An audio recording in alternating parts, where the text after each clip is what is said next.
Perfect. So hello everyone. Welcome. Thanks for joining me today. It's really good to have you on the webinar. The topic of today's webinar has seemed to have caused a lot of interest on my social media and with a lot of people that I've been talking to. So whether you're a procrastinator or you're worried that someone you care about is in danger of damaging their future from procrastination, I'm here to help. We've got a lot to cover today, so I'll just get started. Oops. Apologies, I don't seem to be moving the slides along. Here we go. So defining procrastination is pretty easy. It's the action of delaying, postponing, or avoiding doing a task. And we're all guilty of procrastination at some point in our lives. Everyone puts off unpleasant tasks now and again, but problems arise when procrastination starts to impact your life negatively.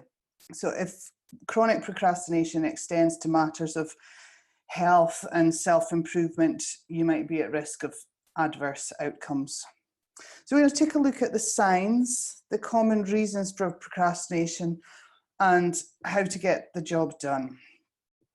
I'm going to make you work on this webinar as well. So if you could maybe pop in the chat box there, the kind of things that you procrastinate over. I know I procrastinate over going to the gym. And there are some tasks in my working life that I'm not very fond of, so I procrastinate them as well. So let me know, is there anything that you procrastinate? Let's see if I can see the, oops.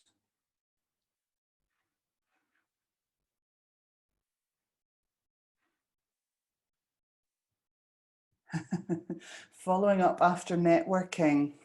Yeah, it's lovely to chat to somebody when you're there, but often we don't get down to picking up the phone or sending an email afterwards. Or just the tasks we don't enjoy doing. So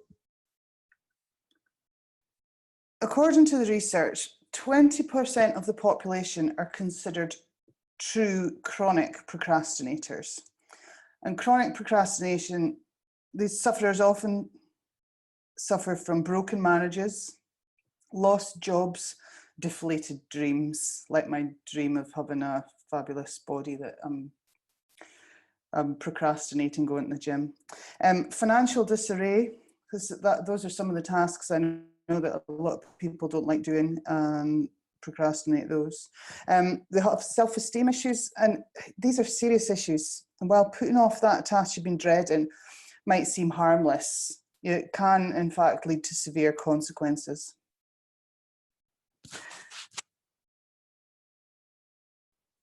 Well, there are many signs of procrastination. Here's a list of common telltale signs that you might be a chronic procrastinator yourself. If you have difficulty coping with change and transitions, if you're lost without a roadmap, if you're chronically late and your to-do list is never ending, and you focus on non-essential office work instead of doing what needs to be done. This is what we describe as busyness in business, when you convince yourself that you're busy and therefore productive, but actually you're just doing the things that are easy and avoiding the important tasks. So the challenge is overcoming procrastination. It can be especially challenging because we all have different reasons for doing it. So I'm going to take a look at some of the common reasons for procrastination.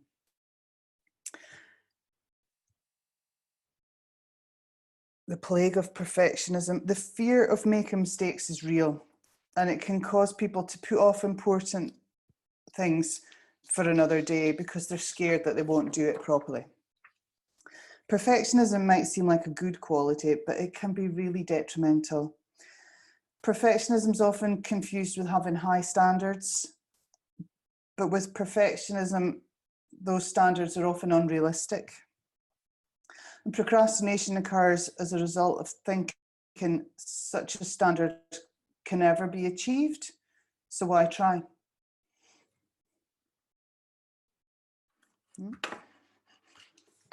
Sorry, trying to find the next slide.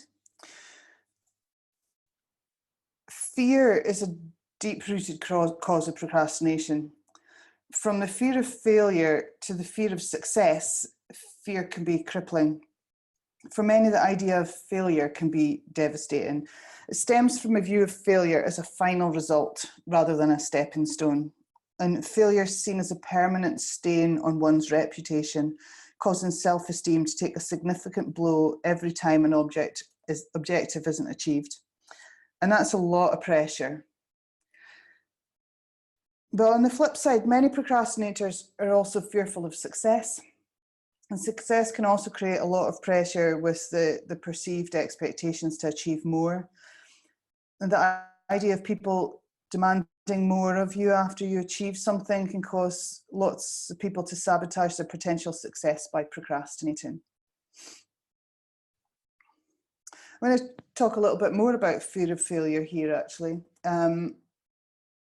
If we think back to when we were learning to walk, or when we were teaching our children to walk, we didn't fall down once and our parents pick us up and say, oh, that's okay, you can't walk, don't worry about it. They encouraged us to keep trying, and we fell and we got back up, and we fell and we got back up, and eventually we all learned to walk. So each time we fell, that was a learning process. So failure is not an end result, it's a learning process. So there's nothing to fear in failure. Another reason for procrastination is motivation. Motivation is related to expectation, and procrastinators often think they must be fully motivated to start a task, but that's unrealistic. And in many cases, progress leads to motivation, and you can't see that until a project's underway. Often when we're not motivated to do something and we're putting it off, one of the most powerful things to do is to just start. And when you start moving towards the objective, then that can provide you with the motivation.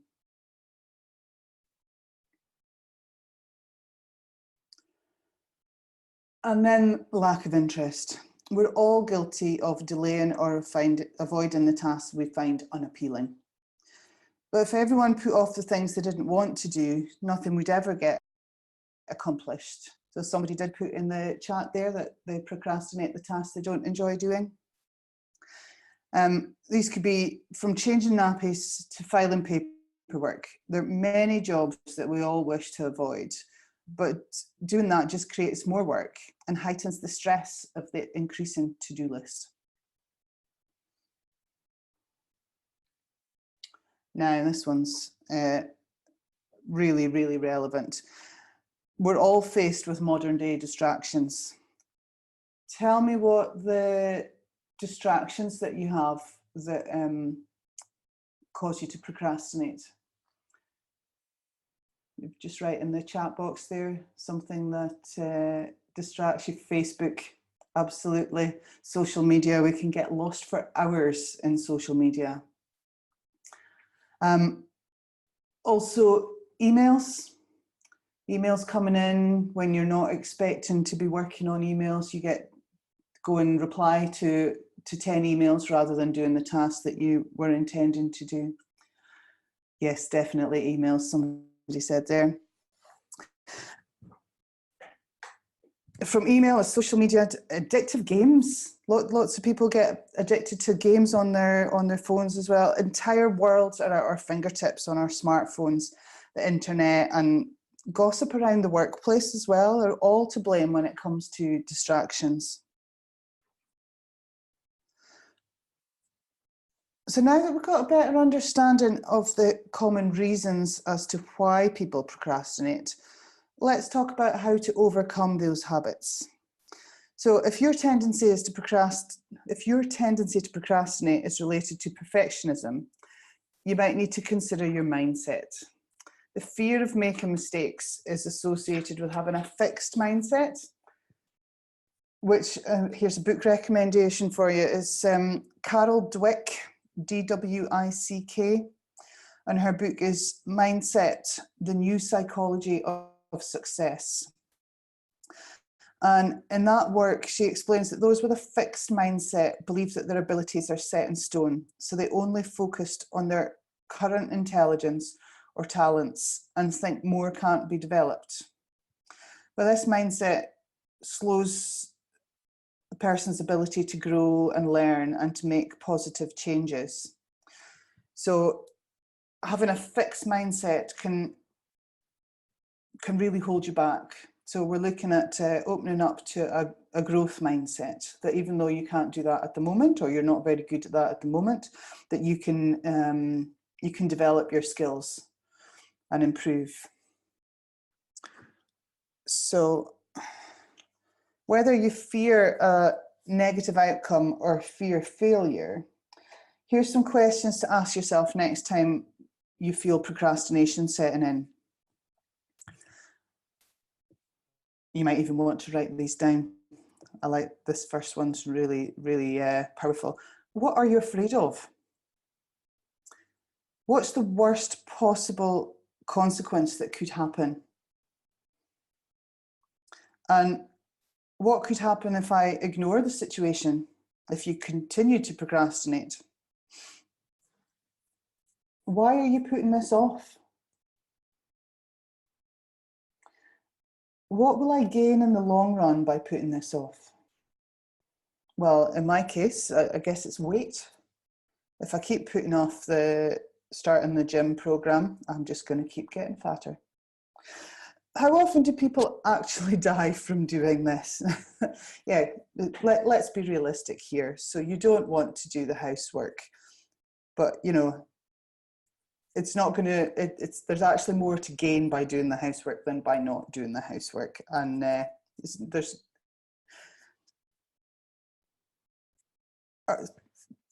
a more significant task that you're procrastination. You know, am I trying to convince myself of something that is not true?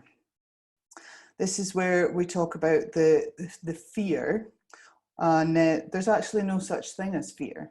It's just fear is all in your head. It's something that you imagine is going to happen. It's a FEAR, it's false expectations appearing real. Here's another one. Are you scared of the process or the result?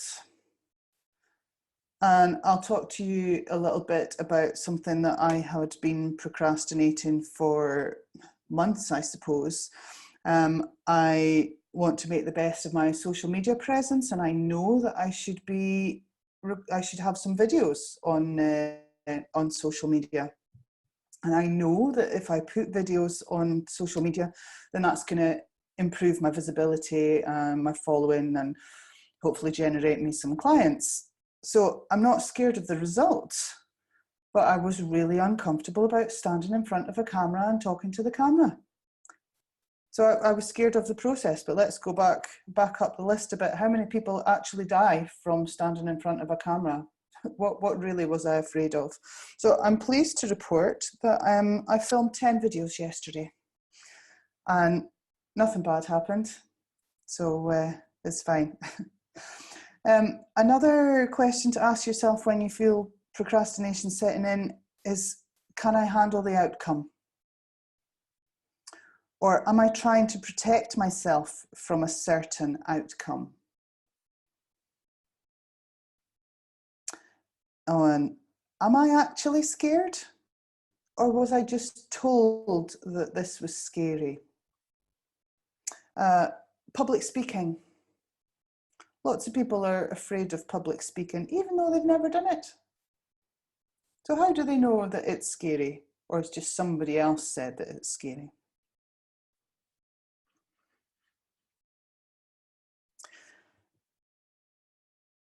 List it out. So hands up anybody whose to-do list is constantly growing. Yeah, my hand's up as well. Always growing.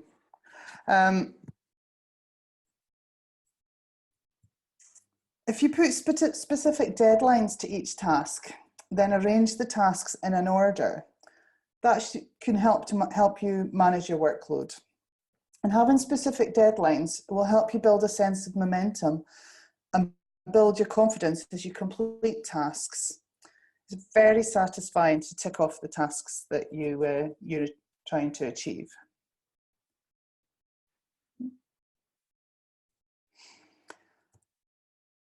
Nothing fosters procrastination like a large, daunting project. To avoid becoming overwhelmed and feeling defeated before you even begin, break down your tough jobs into bite-sized portions to make sure that they actually get done. I don't know if you've heard the phrase before, how do you eat an elephant? Just one bite at a time. So as you complete each small task, you'll feel a great sense of accomplishment and begin to see the pieces falling into place as you go along. Distractions. When it comes to distractions, smartphones are the first thing to blame. If distractions are the cause of your procrastination, it's crucial to remove any temptation and only think about the task in hand. So I've got a few tips for removing distractions. You block certain websites, delete games and apps on your smartphone, record your temptations and directly address them.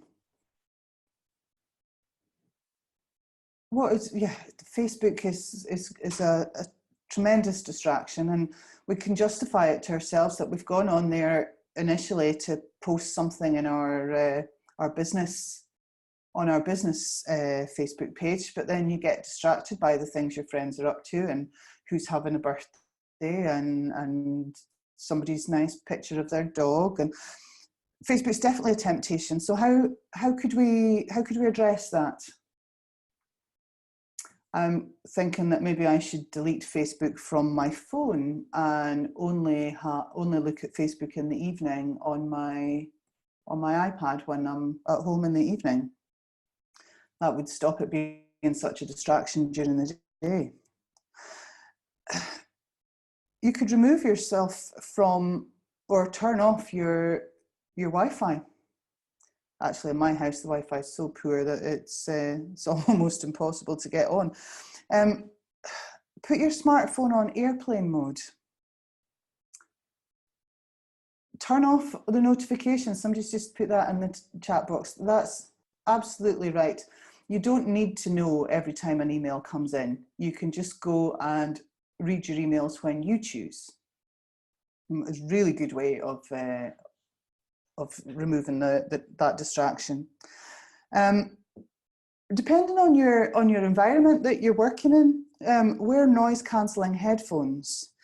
I mean, the open plan office is all very good, and it's got a cost-effective solution for a business, for an organization, but it's not the most productive place to be working. So noise cancelling headphones means that you can cancel out the conversations that are going on around you and focus well on the work that you have to do. Oh, there's another one here. It says unplug your router. That would be the same as turning off your Wi-Fi. Close your office door. It's really not productive for business owners or managers to have an open door policy, because it means that the distractions and the interruptions are huge. So close your door when you don't want to be interrupted, when you want to focus on a task. Really good tip there. Oops.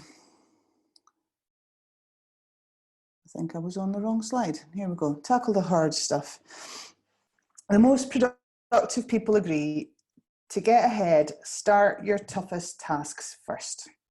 Now, there's another very good book I'm going to recommend to you called Eat the Frog by Brian Tracy. And the idea around this is that if the worst thing you have to do today is eat a live frog, do it now, do it first and get it over with. Otherwise, you'll be thinking all day about this frog you've got to eat, and it'll spoil your day. Somebody in the chat says that they're reading that book at the moment. It's a really good book. You'll really enjoy it. So yeah, if the toughest thing you have to do is eat a live frog, then do that first, get it out of the way. When you complete the biggest part of your work day first, this gives you a serious confidence boost, and the feeling of being productive can carry you into the next task, and having the hardest job complete, the rest of your work will feel easy the rest of the day in comparison. The 2-minute rule. This is a great psychological trick. When you're faced with a task that you just really don't want to do, thinking of only doing it for 120 seconds becomes manageable. If only I could get the housework done in 120 seconds, that'd be fabulous. No matter how tough the work might be, the idea of facing it head on for only 2 minutes relieves a ton of pressure. Chances are, if you're just getting started, that's enough to keep you going. If you're telling yourself you only have to work in 2-minute increments, you're much more likely to dive in.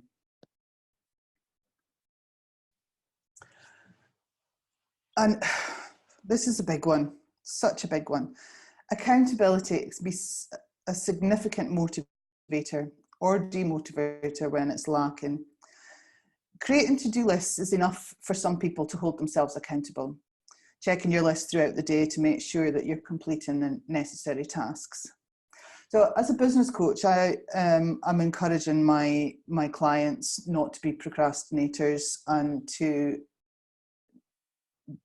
jump in and do the tasks that they need to do.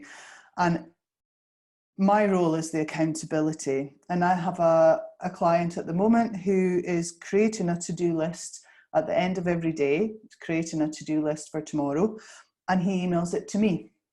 And because he knows that I'm expecting that to-do list, he knows that he has to create it. And if he's created the list, then that's going to really help him with his work tomorrow. So accountability is really important. So yeah, that's a really powerful form of accountability, is being accountable to someone else, not just to yourself. So here's how to do it. Take a task you've been procrastinating on and break it into small pieces and set deadlines for each step. Then let someone know your plan and ask them to check up on you and how you're getting on. It could be your spouse, partner, parent, neighbour, work buddy, business coach, anyone. But accountability increases your desire to accomplish your tasks. Maybe I need a gym buddy, actually. If I know there's somebody in the gym waiting for me and we're going to work out together, I'm maybe more likely to go alone. So we're all prone to procrastination. It's up to you to determine if your procrastination habits are getting in the way of accomplishing your goals or even harming your health. We'll come up with all sorts of creative reasons why today is not the right time to start or finish. I'm too busy, I'm too broke, I'm too stressed, it's too risky, too unsure, I'm too inexperienced, I'm too old, I'm too young, it'll be too disruptive. Now and again, those reasons are valid, but more often than not, they're just excuses. And it's really important to examine your excuses. Ask yourself if it's truly valid or if there's a deeper reason for putting off doing something, like fear. Once you identify the way behind your procrastination, you can find the right solution to get you going. So here's your first practice in accountability. I invite everyone to post in the chat box one task they've been putting off and what their plan is for getting it started. Just give you a moment to put something in the chat box.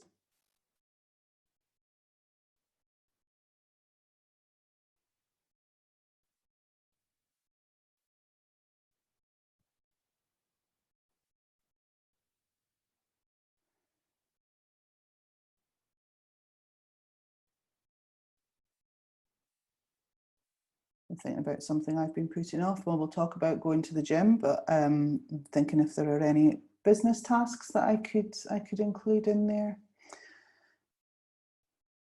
There's a whole pile of filing here that I should probably be doing. So has everybody got something in the box there? Something that you've been putting off? Thank you.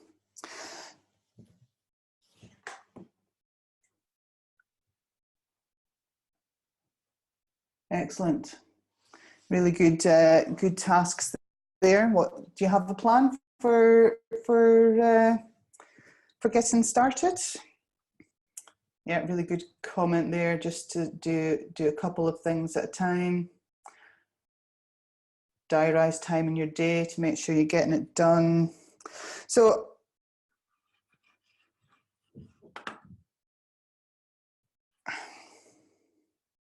procrastination can be confused with laziness, but as you know now, being lazy has nothing to do with it most of the time. At the fundamental core, we procrastinate when we allow emotion to influence our motivations. Stop overthinking how much needs to be done and simply start. Allow yourself to take breaks if needed, and keep in mind why tasks X, Y, and Z need to be completed to accomplish your goals. Talking about taking breaks, I can recommend an app that will that can help with keeping you focused for short periods of time. It's called Focus Keeper, and it sets an alarm for you. So you work in periods of 25 minutes with a 5-minute break in between. So that can be really useful when you've got a task to focus on. Just set Focus Keeper for 25 minutes, have a quick break, come back to it for another 25 minutes.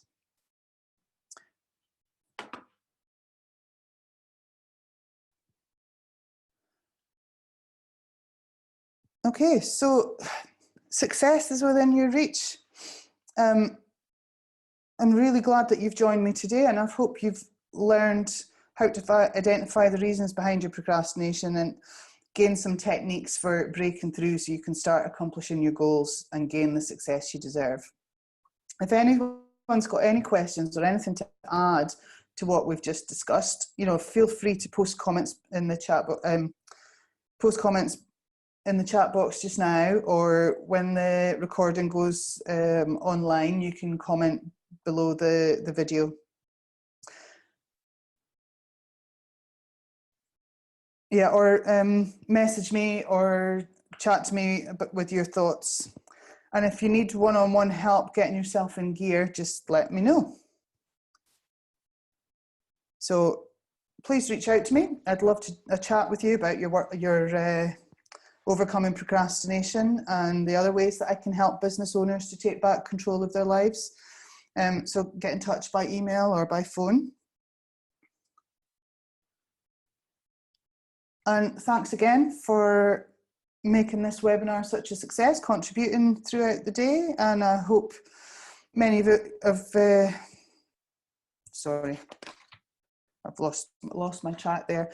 Many of you have reached out with some great suggestions, so it's been really good to have you here. So thank you very much for joining me, and hopefully you'll join me on the next webinar in December. Can't remember the date offhand, but I'll send you out some emails and social media posts regarding that closer to the time. Thank you very much for joining me today. Talk to you soon.